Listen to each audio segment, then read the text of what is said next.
IP, your hybrid guru here. Now, in today's episode, I want to touch base on a couple of topics that I've been getting a lot of questions on today. Now, one of them is whether to buy or lease.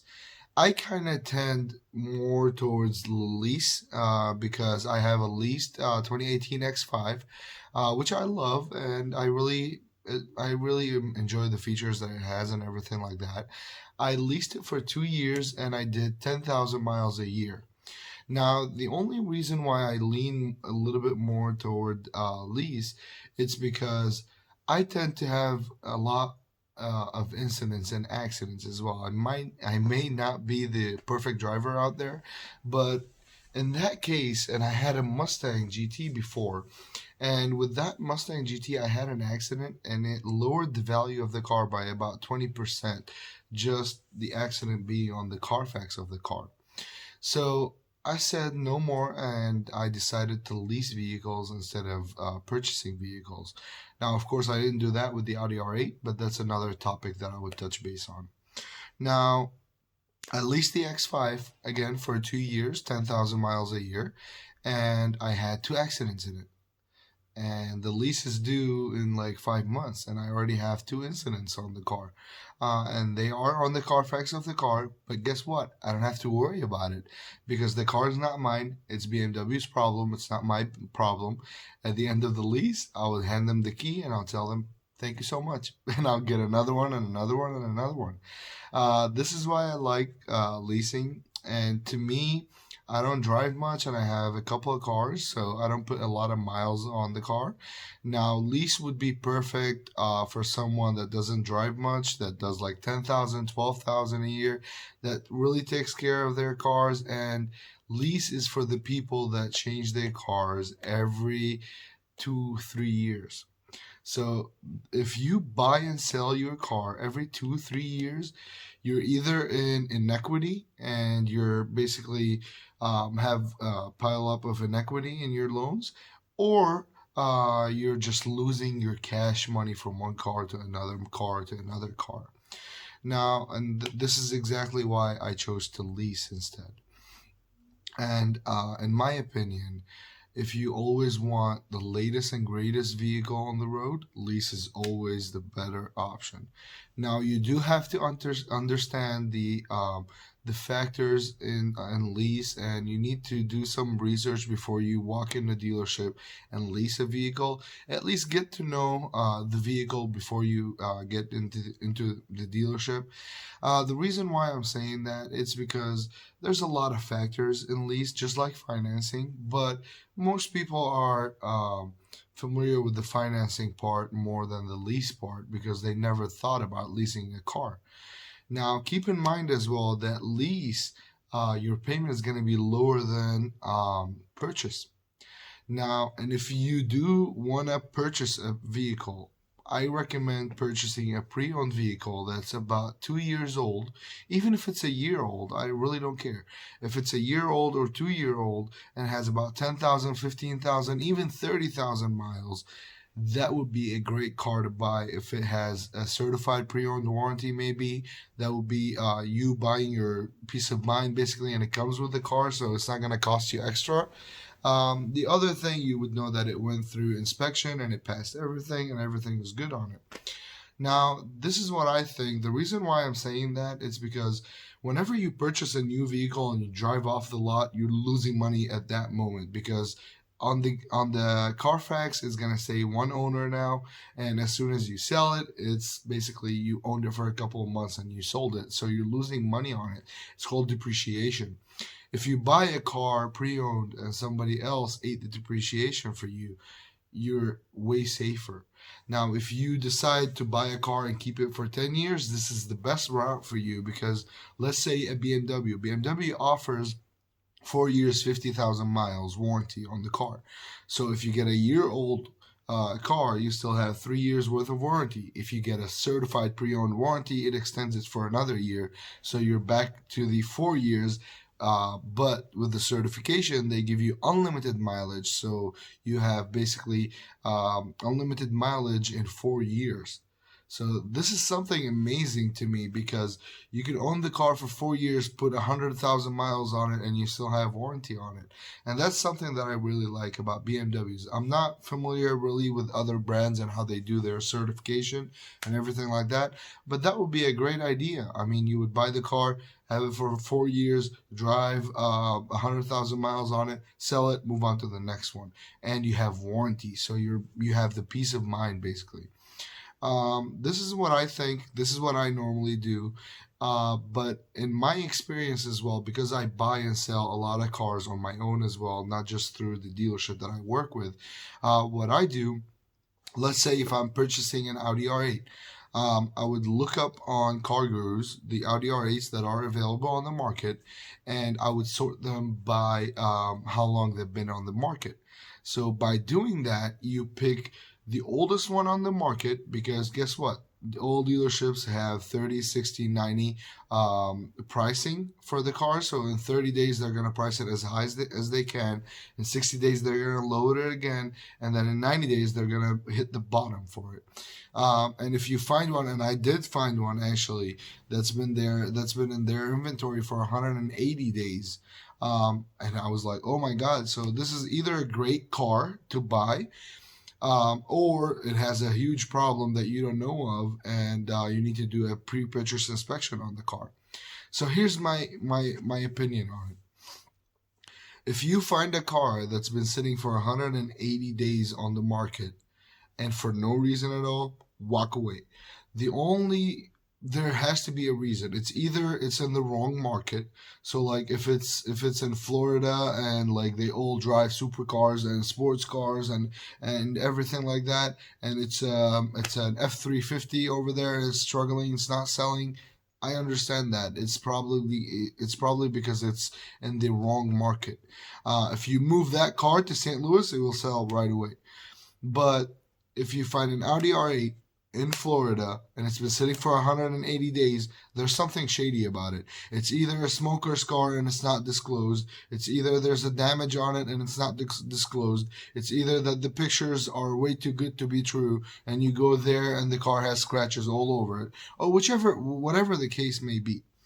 Now, what I'm saying is, always do your research. I've never bought a car sight unseen, except for the Audi R8. And when I bought the Audi R8, I had them send me videos. I had them send me detailed pictures of the car.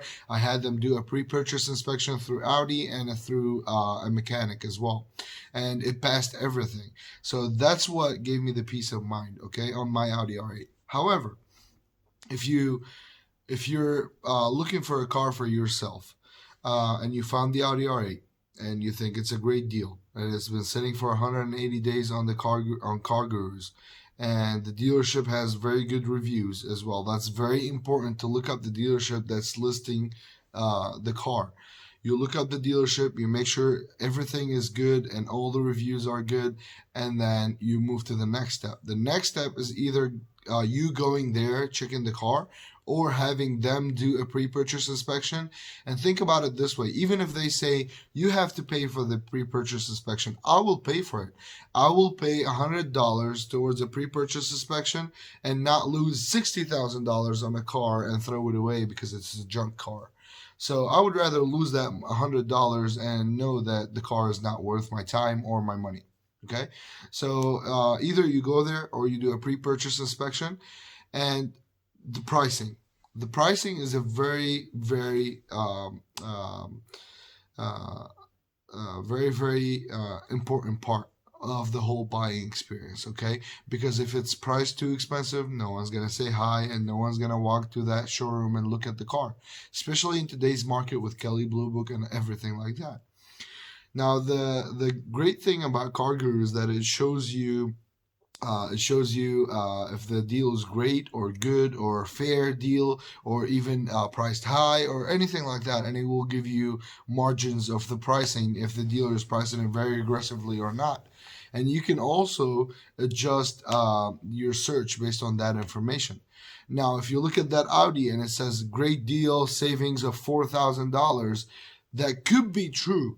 But what I used to do, I used to go the extra step. So I used to go to Kelley Blue Book website. And you know how they have like the trade-in value, they have private market, and they have dealer market. Okay, what I used to do, which a lot of people don't do, a lot of people would look at that Audi R8, get all the information off of it, and then go to Kelly Blue Book, open dealer tab, and then they would look up how much the value is if it was sold through a dealer. I never do that. I always look at the private party and trade in value. So when I purchase a car, if you take that VIN number of the car and you plug it in under trade in value, it's going to show you kind of close to what the dealer has paid for the car. So let's say if the car was advertised for $60,000, you take that VIN number and you plug it in CarGurus trade-in value or instant cash offer, and it's going to give you $54,000 or $53,000. So that means the dealership made 6,000, 7,000, whatever the number is on their car. They're trying to make that much money on the car. So if you do that, that means if you buy the car today and then you take it to CarMax and you want to sell it tomorrow, you're losing $6,000 right away. So what I used to do, I used to go into the dealership, tell them, hey, you had the car for 180 days and it's going to sit for another 100 days. I know it's a lot of money and you need to move it as soon as possible. I'm a cash buyer. I'll get my own financing. You don't have to worry about anything like that. I'll buy the car today for $54,000. And they're like, oh no, this is way too low. Like, we have to think about it. And I walk out. As soon as I walk out, guess what? They have my information in the system. They have my phone number. They have my email address. Now, I'm going to keep looking at that car. And it's a safe gamble, kind of, because if you're walking away on a 180 day car on the market, a lot of people did the same thing or they never showed up. So there's not a lot of interest on the car. So don't go home and sit like for 2 months and not think about that car, because it's going to get sold. Someone else is going to go and snatch that deal before you do.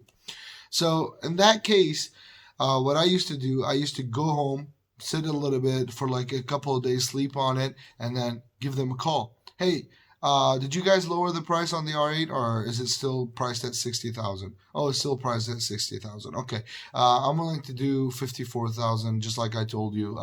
If you can do that, please give me a call, and I would hang up and keep going back and forth, and most of the time, they're gonna meet you halfway. When they meet you halfway, it's the best thing that you can do, because basically they're splitting their profit with you. But if they meet you halfway, so like let's say 60,000, he wanted to do 57 instead of 54. 57, drop it a little bit to 55 and you'll get a deal, or 56 and you will get a deal. Now consider this, that at $60,000 the car was already a great deal on CarGurus. Okay, but think about it this way: some dealerships, they really buy their cars for high money. So let's say if someone was trading that Audi R8 for a Gallardo, for instance, and they wanted to get rid of that Gallardo, they would give him way more money for the trade that he has just to let it go. Okay, so for that instance, sometimes dealerships really have like $2,000 worth of profit on the car, and they cannot go any lower than that. Okay, so if you find one for $60,000, they might have actually paid 58 for it, and they're sleeping on it to get it sold for 60 just to make a little bit of profit. So sometimes it doesn't work and sometimes it really works, but it depends on what kind of situation you're dealing with, and it depends if you find anything wrong with the car that you can negotiate with the dealer for. So like let's say if it needs tires, if it needs anything like that, you can negotiate off of that, or at least have them replace the tires for you. And then this way, even if they stick to the 60,000, you know that you got a great deal. And you know that when you plugged it in Kelly Blue Book as dealer, not trade-in, it showed the real value of the car and it was close to 60,000. And then when you do the trade-in, it's going to show you like 55 for the car or something like that. So if you try to bridge the gap between those two and land in the middle, that would be the perfect deal. And that's what I used to do, because I used to flip cars. So I would buy them, enjoy them for a year, put some miles on them, and then sell them afterwards. That's what I used to do.